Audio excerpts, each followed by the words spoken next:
boa tarde a todos e a todas.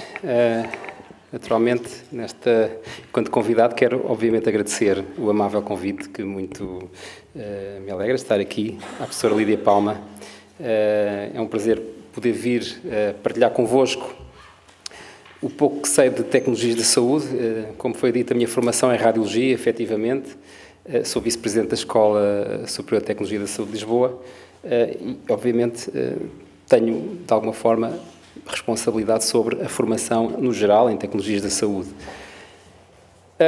O desafio para este tema, para vos vir falar sobre tecnologias da saúde, enfim, o título que aqui está colocado é um título que me foi proposto, enfim, para vos falar sobre tecnologias da saúde. Penso que os olhares cruzados são aqueles senhores que ali estão, que terão de fazer esse olhar, essa leitura crítica de fora e, portanto, penso que no final será feito um comentário relativamente à apresentação que estou a fazer. E quero também já agora, e antes de dar início à apresentação, felicitar a IRISA pela organização destas primeiras jornadas técnico-científicas. Bom, eu escolhi para esta apresentação 4 tópicos principais. No fundo, falar um pouco daquilo que são as tecnologias da saúde em Portugal, no contexto português, naturalmente. A formação, porque é na formação em que eu atualmente trabalho, já, enfim, a tempo inteiro na Escola de Lisboa já há 15 anos, embora já tivesse experiência de formação em contexto de trabalho com estudantes em orientação de estágio antes disso. Mas falar-vos um pouco sobre a formação em tecnologias da saúde e a experiência também que, de alguma forma, tenho vindo a desenvolver e a aprender ao longo destes anos. A situação atual, o que é que se passa hoje com estas áreas de formação e o que é que está a acontecer, e também algumas notas sobre perspectivas futuras. Bem, às vezes é mais fácil começar com perguntas, de modo a nos ajudar a orientar aqui como é que eu posso desenvolver esta apresentação. Trazia aqui 3 questões que obviamente decorrem daquelas 4 notas do sumário que vos apresentei no slide anterior. O que são as tecnologias da saúde? Qual é a situação em Portugal e quais são as perspectivas de futuro? Bom, quando falamos de tecnologias da saúde e estamos a falar em Portugal, estamos a falar de 18 profissões regulamentadas, isso é um aspecto importante, de diagnóstico e terapêutica. Efetivamente, as profissões são de diagnóstico e terapêutica, é assim que se designam, não são profissões de tecnologias da saúde, convencionou-se chamar de tecnologias da saúde, efetivamente as escolas têm essa designação, escolas superiores de tecnologias da saúde, mas formam licenciados em cursos das áreas de diagnóstico e terapêutica para o exercício de profissões de diagnóstico e terapêutica. Não sei se todos têm noção, enfim, talvez haja uma ideia que esta formação é bastante recente, é uma formação bastante jovem, mas efetivamente estas profissões já começaram há algum tempo, embora de uma forma mais ou menos formal. Obviamente, ultimamente, nos últimos anos, o ensino é mais formal, é mais estruturado, mas há efetivamente uma evolução, quer das profissões de uma forma geral, quer da própria formação. Isto é uma curiosidade, não vou estar aqui a ocupar muito tempo com factos históricos. Há pessoas que falam muito bem disto, sobre a história das profissões, e há alguns trabalhos publicados sobre isto, mas não deixa de ser curioso olhar para trás, para 1901, em que foi criado o Laboratório Geral de Análise Clínica no Hospital Real São José e anexos, por proposta do enfermeiro-mor José Correia Cabral. E neste laboratório geral, como vocês podem ver, já havia aqui 5 secções: análise anatomopatológica, serviço de autópsias e modelagem em gesso, análise bacteriológica, análise química, análise radioscópica.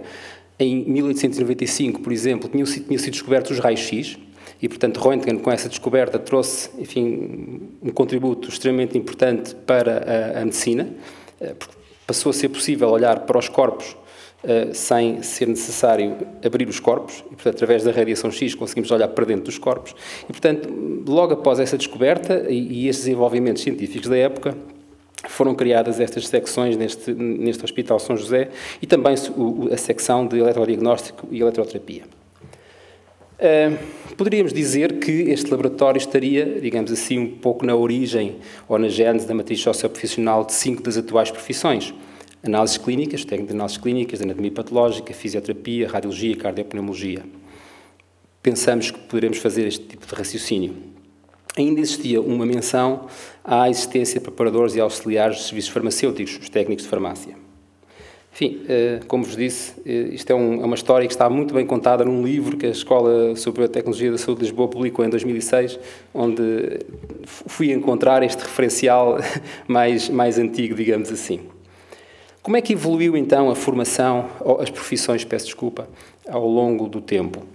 Naquela primeira fase, 1901 e 1960, havia profissionais das técnicas médicas, enfim, a formação em si, do ponto de vista, era mais prática, naturalmente. 1961 a 77, técnicos auxiliares dos serviços clínicos, 78 a 85, técnicos auxiliares dos serviços complementares de diagnóstico e terapêutica, começa a haver aqui alterações de designação. 85 a 93 surgem pela primeira vez os técnicos de diagnóstico e terapêutica e de 93 até à atualidade continuamos a ter os técnicos de diagnóstico e terapêutica e a regulação das profissões, que é enfim, um aspecto importante no final dos anos 90. Quais são, então, as 18 atuais profissões de diagnóstico e terapêutica? Penso que todos os conhecem. Eu pus aqui o nome da área de formação, mas técnico de análise clínica de saúde pública, o dietista, o técnico de cardiopneumologia, o fisioterapeuta, o técnico de radioterapia, o técnico de radiologia, etc. Portanto, são 18 áreas de formação, todas elas no âmbito do diagnóstico e terapêutica, sendo que agora, isto, enfim, é algo que está a ocorrer neste momento relativamente à profissão de dietista, que, como sabemos, está numa fase de convergência para a profissão de nutricionista. A Ordem dos Nutricionistas publicou o seu estatuto recentemente, não foi a Ordem, foi a Assembleia da República, peço desculpa, que aprovou a alteração do estatuto da Ordem dos Nutricionistas, que foi promulgado pelo Sr. Presidente da República no dia 3 de setembro e entra em vigor dia 3 de outubro.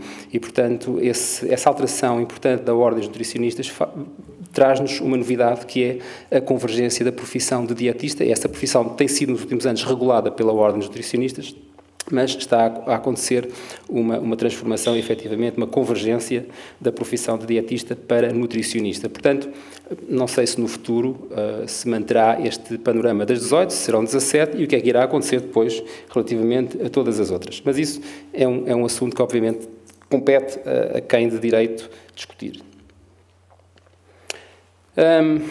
As tecnologias da saúde em Portugal. Eu procurei aqui, enfim, ir buscar à legislação aquilo que temos, não é? Também não vale a pena ir por outros caminhos e tentar, de alguma maneira, explicar que os técnicos de diagnóstico terapêutica atuam em conformidade com a indicação clínica, pré-diagnóstico, diagnóstico, processo de investigação ou identificação. E depois aqui um aspecto que me parece importante, até porque isto depois tem a ver com a própria formação e com o desenvolvimento de competências que são necessários, enfim, introduzir nos programas de ensino superior, designadamente nas licenciaturas e mestrados, conceber, planear, organizar, aplicar e avaliar o processo de trabalho no âmbito da respectiva profissão. E, portanto, depois tem o objetivo da promoção da saúde, da prevenção, do diagnóstico, do tratamento, da reabilitação, da inserção, evidentemente no âmbito das competências próprias das profissões, tal como elas estão reguladas na legislação portuguesa. Bom, então, isto no fundo é uma pequena introdução relativamente àquilo que penso que todos conhecem, as profissões, e tentar situar o contexto em Portugal. Quanto à formação, eu volto ao slide anterior, esta parte de cima em que nós vemos, efetivamente, enfim, toda esta evolução, estas alterações de designação relativamente a estes profissionais ao longo do século XX e agora século XXI, para chamar a atenção para a criação de centros de formação já há 55 anos, os centros de preparação de técnicos e auxiliares de serviços clínicos, as escolas técnicas dos serviços de saúde e assistência do ultramar, onde já existia ensino formal de algumas das áreas de formação das tecnologias da saúde, muito antes, por exemplo, nas ex-colónias, em Angola, não é? Havia essa formação já em 61, 62, logo nos anos 60. Depois, em 1980, já em Portugal, naturalmente, foram criadas as Escolas Técnicas de Serviços de Saúde de Lisboa, Porto, Coimbra e Alcoitão. E, mais recentemente, no final dos anos 90, anos 2000, obviamente que as Escolas Superiores de Tecnologia da Saúde continuam a existir, mas surgem depois escolas superiores de saúde, escolas de enfermagem que se transformam em escolas de saúde, que vêm também oferecer novas ofertas formativas nas áreas das tecnologias de saúde, e não apenas e não exclusivamente na enfermagem. Há o surgimento aqui também importante do setor privado nesta área, Até ao final dos anos 90, digamos assim, a oferta formativa era predominantemente no setor público. A partir dessa altura começou a haver, em todo o país, uma oferta ao nível do ensino privado, que veio, obviamente, enriquecer e introduzir no mercado pessoas com competências dessas escolas. Nós, em 2011, isto é um póster que foi publicitado, enfim, no fundo, para fazer alusão aos 50 anos do ensino formal das profissões de diagnóstica e terapêutica, em 110 anos de história. Nós imprimimos este póster, onde, efetivamente, mencionamos, enfim, todas as áreas, todas as profissões que já mencionei há pouco, com algumas datas importantes históricas. Em 1961, os cursos técnicos. Em 93, com a transição para o ensino superior politécnico, os bacharelados. Em 99, as licenciaturas biotápicas. À data, eram licenciaturas biotápicas, as pessoas podiam fazer o bacharelato e depois, com mais um ano complementar, adquiriam o grau de licenciado.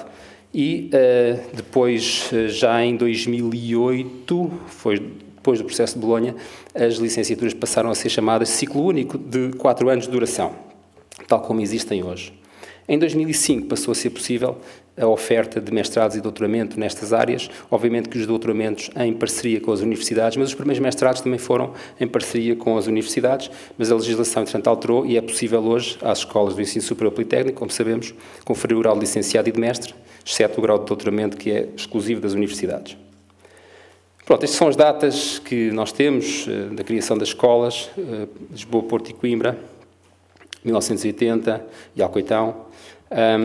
Eram escolas técnicas na altura. Eu próprio fui estudante da Escola Técnica do Serviço de Saúde de Lisboa.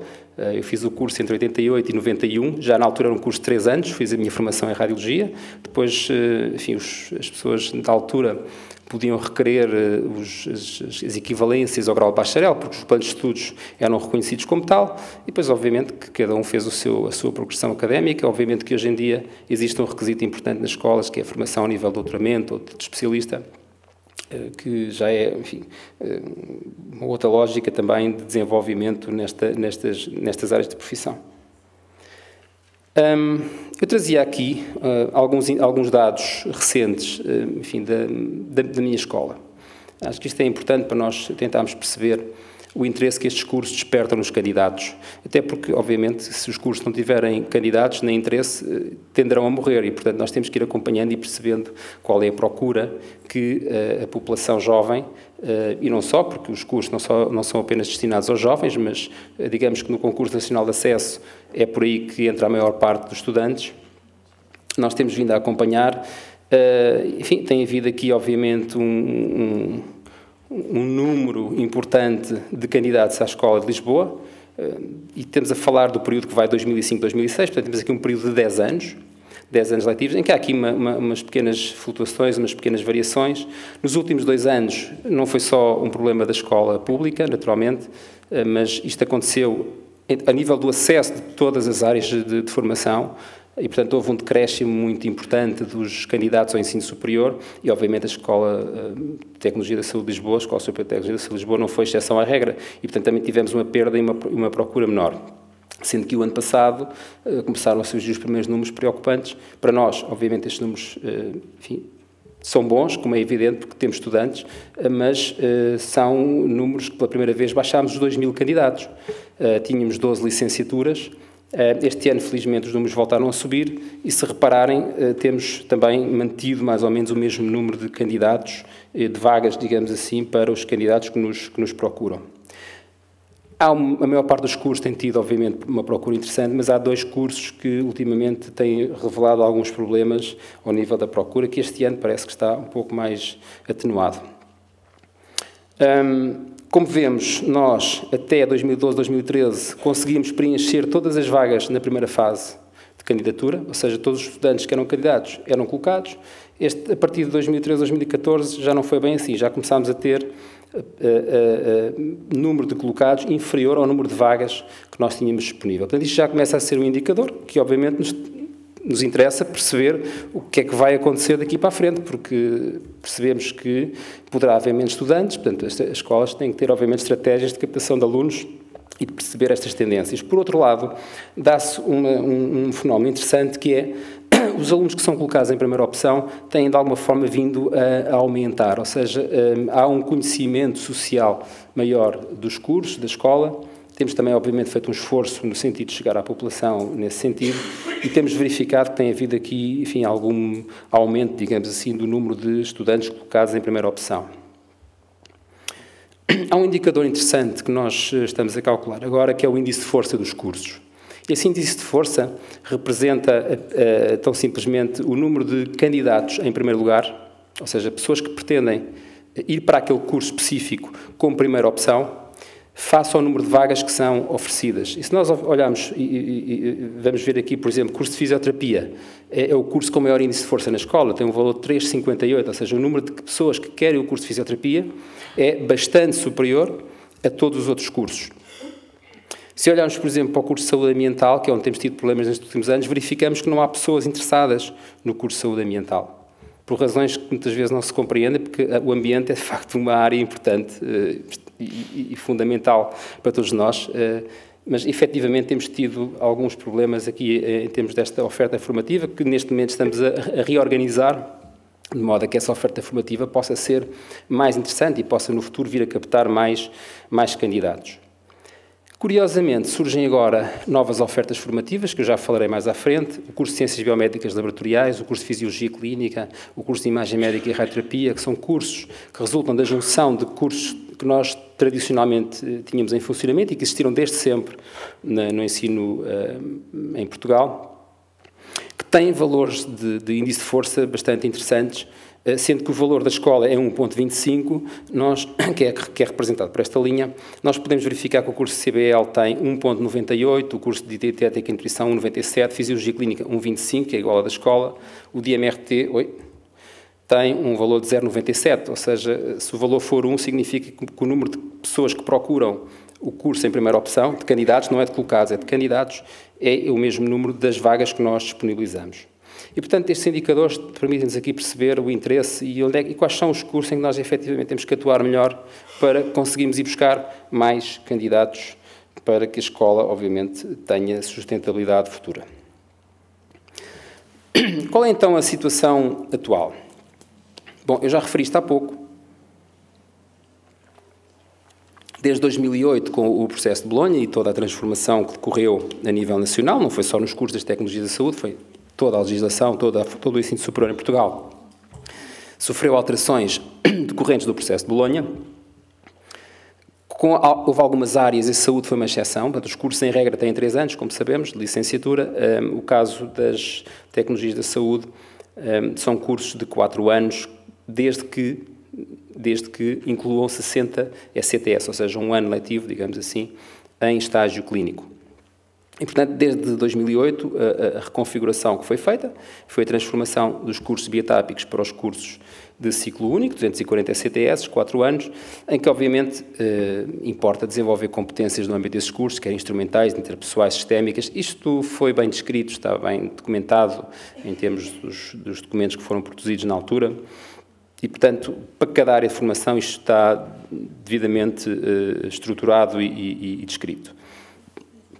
Para nós é importante dizer que a formação lecionada, mais do que só ou meramente a questão técnica, o saber fazer, deve contribuir para uma concepção de caráter multidimensional do estudante, preparando para uma profissão de saúde. Daí a matriz curricular dos cursos não ser só focada nas áreas predominantes do curso. Há outras áreas que, obviamente, são importantes para contribuir para essa cultura de formação que, a nosso ver, deverá ser mais abrangente para preparar o estudante precisamente para aquilo que são os desafios do mercado de trabalho, que hoje em dia na saúde são imensos.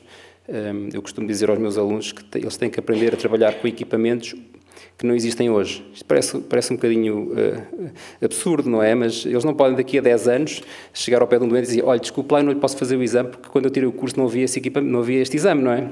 As pessoas têm que estar preparadas para aprender ao longo da vida. Isso é cada vez mais importante. Eu próprio, quando fui estudante, aprendi muita coisa que hoje ninguém faz. E eu próprio, se trabalhasse na área, não faria, porque obviamente passou e é obsoleto. E, portanto, o ponto-chave na formação, obviamente, é uma visão perspectivada para o futuro, na formação multidimensional do estudante e nas competências que nós conseguimos desenvolver nos estudantes. Competências de raciocínio, tomada de decisão, resolução de problemas, etc. Quais são os desafios? As escolas têm que estar atentas, obviamente, àquilo ao mundo que as rodeia e à formação que nós enfim, oferecemos aos nossos estudantes. A inovação e a mudança dos cuidados de saúde, isto é transversal na sociedade. A sociedade está em mudança, em permanente mudança e cada vez mais rápido. Hoje todos nós sentimos isso, não é? Em tudo o que fazemos. O que está a acontecer neste momento está nas redes sociais e, portanto, já não estamos à espera do jornalista para ouvir a última notícia que aconteceu na campanha eleitoral, por exemplo. E, portanto, a matriz social, a sociedade está a mudar bastante e os cuidados de saúde, as exigências dos pacientes, aquilo que esperam de nós enquanto profissionais de saúde é diferente daquilo que era há 10 anos, há 20 anos. E nós não nos podemos esquecer que hoje, em 2015, estamos a preparar estudantes para trabalhar nos próximos 10, 20, 30 anos. 40 anos, são essas pessoas que nós temos que preparar para o mercado de trabalho. Também as novas formas de organização do trabalho. Temos que pensar nisto como um aspecto importante, porque o trabalho há 10, 15, 20 anos atrás não é o mesmo como é hoje. Hoje existem outros desafios e formas de trabalhar, porque a tecnologia vem mudar muito essas formas de trabalhar. A questão da responsabilidade e da autonomia profissional no quadro da respectiva profissão, obviamente é algo que também nos interessa e importa desenvolver. A melhoria contínua da qualidade dos serviços prestados é algo que se aprende e que se faz fazendo também. A humanização dos cuidados, obviamente, porque quando falamos de tecnologias da saúde podemos muitas vezes focar-nos excessivamente na componente tecnológica e parece que estamos, enfim, a tratar um doente ou a fazer um exame a um doente sem pensar que temos uma pessoa à nossa frente. Isso às vezes é um risco que as pessoas que trabalham com tecnologia muito sofisticada muitas vezes nem veem o doente, não é? Nem sequer contactam com o doente. É preciso algum cuidado com isto e, portanto, a humanização dos cuidados a prestar. Os equipamentos são altamente complexos, às vezes demasiado fáceis de trabalhar, porque são user-friendly. Eu digo aos meus alunos que um miúdo de 10 anos, quer dizer, se nós formos jogar com ele a PlayStation, perdemos de certeza. Porque ele já nasce com os dedos para a tecnologia e com o know-how da tecnologia completamente diferente do que era no passado. Portanto, esses serão os nossos alunos do futuro. E esses alunos vão ser profissionais de saúde, eles vão conviver com a tecnologia. Aliás, vocês estão aqui e são dessa geração já. E, portanto, vocês convivem bem com a tecnologia, não é? E, portanto, é importante não esquecer que, para além de tecnologia, e antes da tecnologia, está lá um doente, está lá uma pessoa, e essa pessoa tem, obviamente, que ser o nosso centro de atenção. E enquanto profissionais de saúde, temos que pensar assim, penso eu. Obviamente, a questão da educação contínua, este é um aspecto fundamental. Não chega hoje, fazemos um curso, somos os melhores do mundo no curso e nunca mais olhamos para um livro, nunca mais vamos a um congresso, nunca mais lemos um artigo. Isso não pode ser e, portanto, obviamente, temos que aprender a aprender. Era isto que eu dizia, os desafios hoje já são estes, as novas soluções tecnológicas. Há áreas em que a quantidade de soluções tecnológicas oferecidas é de tal ordem que obriga efetivamente as pessoas a irem, digamos assim, a aprender melhor aquela área e especializar-se um pouco naquela área, sem prejuízo de ter uma formação mais transversal de base, porque obviamente eu não posso fazer uma licenciatura em tomografia computurizada, porque se amanhã a tomografia computurizada desaparecer, porque apareceu uma outra solução tecnológica, eu fico sem nada para fazer. Portanto, isso seria um risco. Portanto, eu tenho que ser capaz de formar um indivíduo para aprender a trabalhar com novas soluções tecnológicas. A parte da inovação, já falámos disso, das mudanças de cuidados de saúde, também, evidentemente, os procedimentos, os processos de trabalho mudam bastante, são os desafios do presente e do futuro. Hoje os hospitais são altamente tecnológicos, baseados na informática, em computadores. Nós trabalhamos com computadores para fazer tudo, não é? Desde o processo clínico, tudo o resto é feito através de um computador. Novas perspectivas de intervenção na prevenção, diagnóstica e terapêutica, isto evolui bastante, obviamente, com a ajuda das soluções de diagnóstica e terapêutica que vão aparecendo. A educação e a prática baseada na evidência. Eu acho que isto é transversal às profissões de saúde. Ter a investigação por trás, ter a prática baseada na evidência científica, é algo que nós temos que nos preocupar em incutir nos nossos estudantes e nos profissionais de saúde. Isto é um tema difícil e muita gente fala sobre isto. A prática baseada na evidência tem vindo a ser um tópico de discussão e de trabalho em muitos fóruns a nível mundial. Eu não resisti, tinha que trazer uns bonecos, não é? Da minha área, da minha área de radiologia. Toda a gente já fez uma radiografia, toda a gente olha para uma radiografia do tórax e sabe reconhecer os pulmões, pelo menos de uma maneira grosseira, obviamente. Está lá a radiografia, é o mais simples. É exatamente a mesma coisa como se fazia do tempo do Röntgen. Quando o Röntgen descobriu os raios-x em 1895, ele fez uma radiografia à esposa, a Ana Berta, não sei se conhecem esta história. Demorou vários minutos a fazer aquela radiografia, mas pela primeira vez foi possível ver o corpo humano, numa pessoa viva, não é? E aquilo na altura causou um enorme impacto. Hoje nós temos essas tecnologias que resultam, são tecnologias híbridas que juntam tecnologias diferentes e que fundem áreas de imagem. Por exemplo, esta imagem aqui do corpo humano é uma imagem com uma PET. Uma PET é uma área de trabalho da medicina nuclear, em que se utilizam radioisótopos, e depois de tomografia computerizada, em que é possível juntar a informação dos dois equipamentos e produzir informação, não apenas informação anatómica, mas também informação funcional, fisiológica, sobre a doença. Estas imagens que aqui estão muito bonitas, parecem uns quadros pintados à mão, não é? A tratografia por ressonância magnética mostram as fibras, todas as ligações cerebrais, de uma forma, enfim, muito atraente, muito bonita, mas isto é complexo, o que está por trás disto é muito complexo e nós temos que ir, enfim, preparando os nossos estudantes para estas novas modalidades. Continuando nos desafios do presente, eu queria colocar tónica na componente da investigação e da necessidade de nós sabermos incorporar a componente de investigação no ensino, mesmo do primeiro ciclo. A formação inicial, mais do que aprender factos, é preciso aprender a raciocinar, é preciso aprender a pensar. E isso consegue-se se os estudantes forem incentivados a desenvolver pequenos projetos de investigação. Perceber porque é que a investigação pode ser importante para a sua prática. Como profissionais, a prática é baseada na evidência. E isto tem a ver com a necessidade de desenvolver os conhecimentos próprios das profissões. Isto leva à autonomia. Quando as profissões têm conhecimentos próprios desenvolvidos pelos pares, têm necessariamente maiores condições para ser autónomas. Um impacto positivo nas práticas profissionais, em última análise, e esse será sempre o objetivo, o impacto positivo tem que ser sempre em função do doente, do paciente que nós temos à nossa frente. Eu gostava de dizer que a investigação auxilia no processo de definição dos parâmetros de uma profissão e, portanto, isto para mim parece-me claro. Nenhuma profissão das tecnologias da saúde terá um desenvolvimento sustentado sem o contributo da investigação. E eu penso que, em algumas áreas, isso vai sendo feito de uma forma bastante interessante. É através da investigação que se constitui um domínio de conhecimentos baseados na evidência e que permitem as boas práticas na profissão. Eu tenho aqui um gráfico de barras, não estou a estender muito, não, estou dentro do tempo. Está. Espero não estar a ser muito cansativo. Pronto, eu tenho aqui este gráfico de barras, que pode parecer assim um bocadinho grosseiro aquilo que eu vou dizer, porque, enfim, depois ali umas palavras e aquilo deu aqueles resultados. Bom, eu fui à PubMed e escrevi duas palavras. Health Technologies. Tecnologia da saúde, ok? Isto deu um resultado. Vocês, se forem ao PubMed, vão ver que ele, no lado direito do ecrã, ele apresenta-vos o número de publicações que saem com aquelas palavras-chave. E se nós olharmos, estamos a ver publicações da PubMed desde 1910 para aí, ok? Até 2016. E, portanto, isto aqui, obviamente, são publicações que são já os print ahead, aquelas que ainda não estão em papel, mas estão já disponíveis eletrónicas, já com data de 2016, temos ali um pintinho ainda, não é? Mas as de 2015, 14 e 15 são estas duas aqui. E se nós olharmos para esta evolução, nos últimos 10 anos, é brutal. Nos últimos 10 anos, desde 2005, digamos assim, o número de publicações científicas em que as palavras Health Technologies aparecem são já na ordem das 5 mil publicações por ano.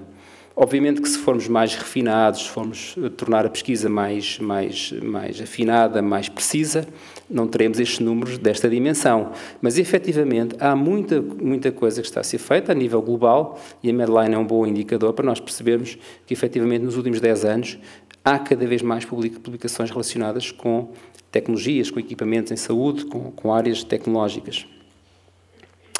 Então, os objetivos da investigação em tecnologia de saúde, quais seriam? Ou quais serão? E porquê é que nós precisamos, a meu ver, de os saber incorporar bem nas estruturas curriculares dos cursos, difundir os conhecimentos próprios das tecnologias da saúde através da sua formalização sistemática e rigorosa, fundamentar a prática dos profissionais, a prática é baseada na evidência, volto a referir, contribuir para a melhoria da qualidade da prestação dos cuidados, melhorar as condições de trabalho, criar métodos e instrumentos de investigação aplicados nestas áreas. Eu vou só dar aqui um exemplo de 2 grupos de investigação que existem na minha escola. E são grupos de investigação multidisciplinares, não são de uma área específica. Embora o grupo de investigação de saúde e ambiente tenha muita gente, e reparem naquelas caras, são todas muito jovens, e muitos são doutorados, são pessoas jovens com doutoramentos que estão a trabalhar nestas 4 áreas que são as linhas que eles estão a desenvolver. E têm publicações internacionais e estão a trabalhar no sentido de desenvolver o seu conhecimento, o seu know-how, com a ajuda de pessoas de outras áreas, na área do ambiente, da genética do ambiente, da saúde pública e ambiental, da saúde ocupacional, por exemplo, são as áreas em que eles têm vindo a trabalhar. Outro grupo, da genética e metabolismo, é uma área mais laboratorial, mas também é um grupo que envolve pessoas com formações com diferentes backgrounds, não são apenas pessoas das tecnologias da saúde. Eu acho que isso é importante. A ciência faz-se aprendendo de uma forma colaborativa, em que integram os grupos de investigação pessoas com diferentes backgrounds e com diferentes formações, e isso enriquece. Então este grupo trabalha a genética e as suas aplicações, a bioquímica e o metabolismo. E como olhamos, temos ali umas pessoas também com ar jovem, os assim mais séniores, são os chefes, mas que de facto têm um papel importante no desenvolvimento da investigação e do conhecimento.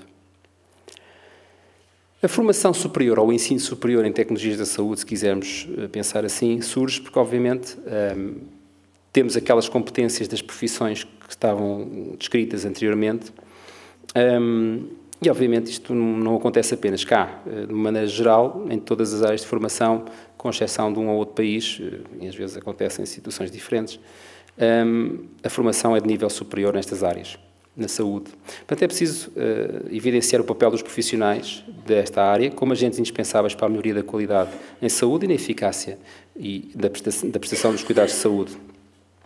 Apostar no ensino de qualidade, estamos sempre a falar em qualidade, isto é sempre muito difícil medir a qualidade, porque a qualidade é tudo e mais uma coisa, mas apostar no ensino de qualidade, na investigação, com uma base científica e a prática profissional, e depois ajuda à credibilidade das profissões.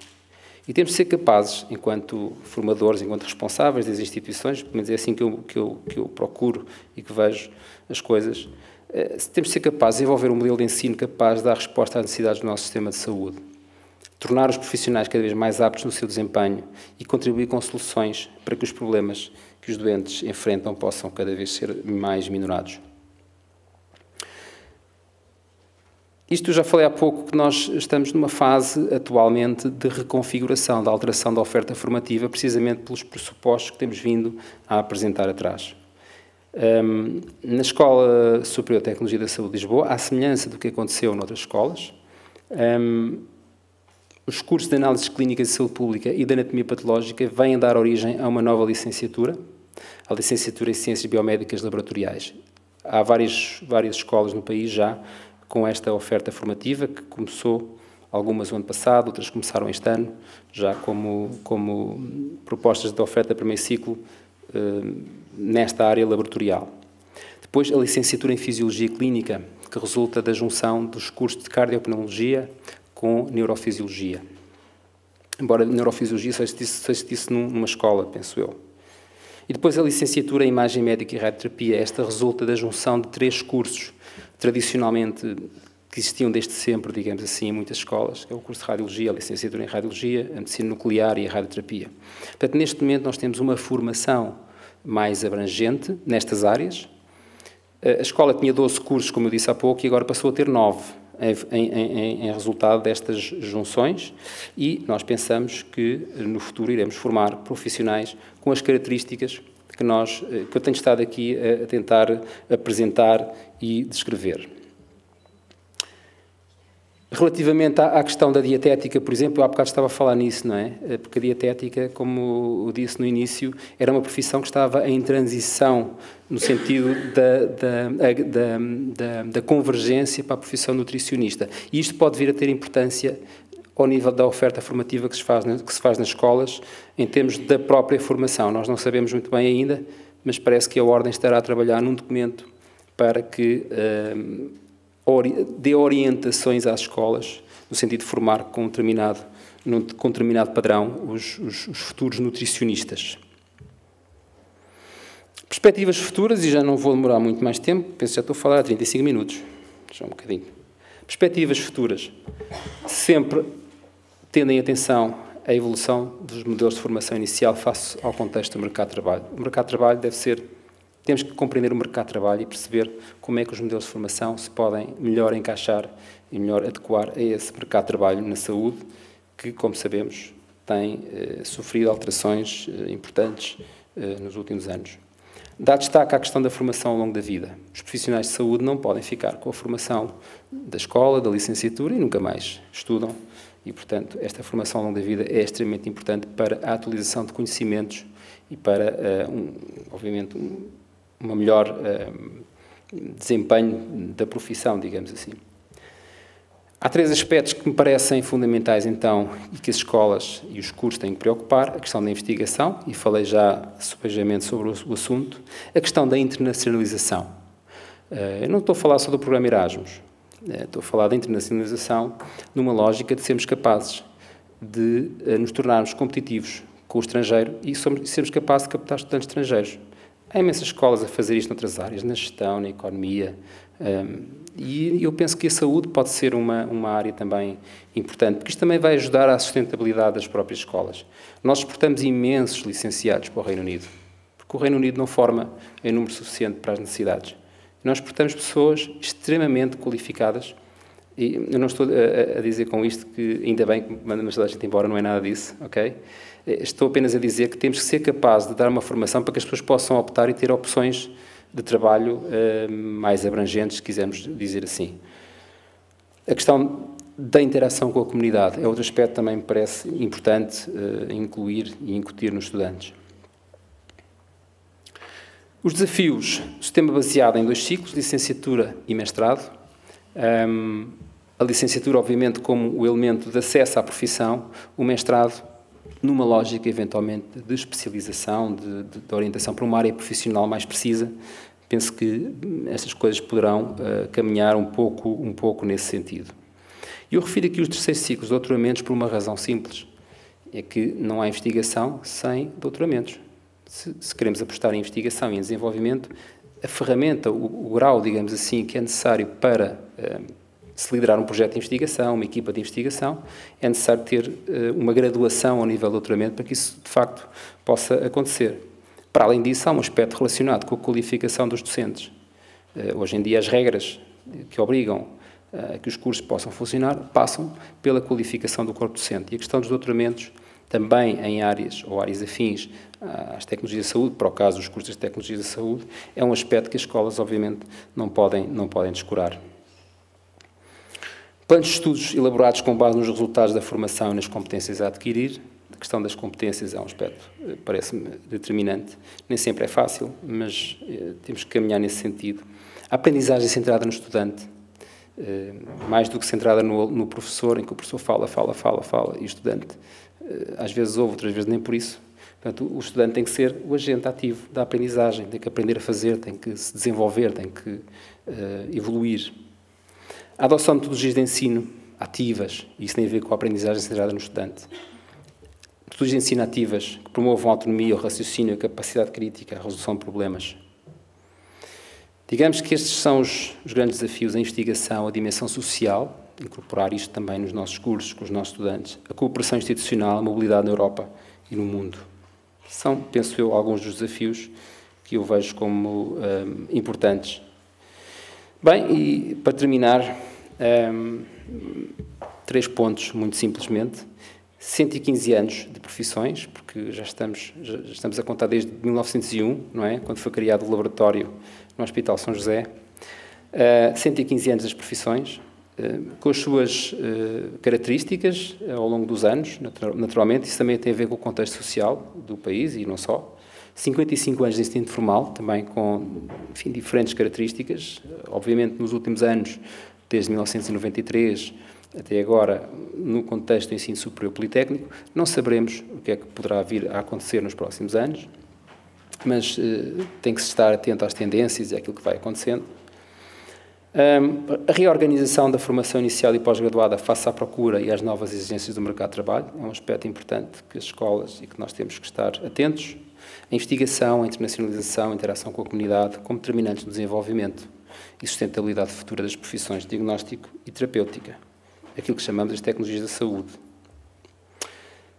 Não queria deixar de terminar, já agora passa a publicidade, deixe-me fazer publicidade, está bem?